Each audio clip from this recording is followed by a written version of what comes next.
আজ মজলুম জননেতা মাওলানা আব্দুল হামিদ খান ভাসানীর ৪৯তম মৃত্যুবার্ষিকী।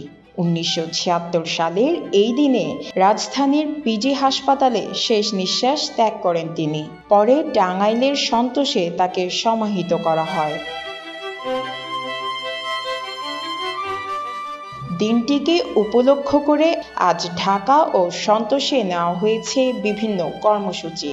অধিকার বঞ্চিত মানুষের পক্ষে আজীবন সংগ্রাম করা মাওলানা ভাসানী ছিলেন সাম্রাজ্যবাদ ও শোষণ বিরোধী আন্দোলনের নেতৃত্বদাতা এক প্রভাবশালী রাজনৈতিক ব্যক্তিত্ব।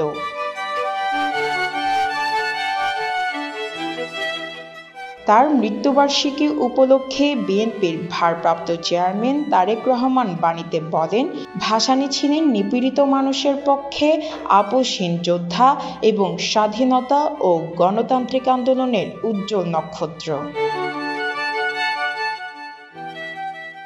১৮৬০ সালে সিরাজগঞ্জে জন্ম নেওয়া এই নেতা জীবনের বড় অংশ কাটিয়েছেন টাঙ্গাইলের সন্তোষে।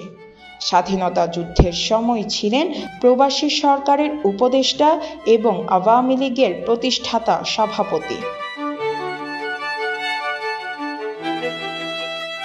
আজও শোষণমুক্ত, মানবিক ও গঠনতান্ত্রিক রাষ্ট্র গঠনের প্রেরণা হিসেবে মাওলানা ভাসানী বাঙালির মনে চিরভাস্বর।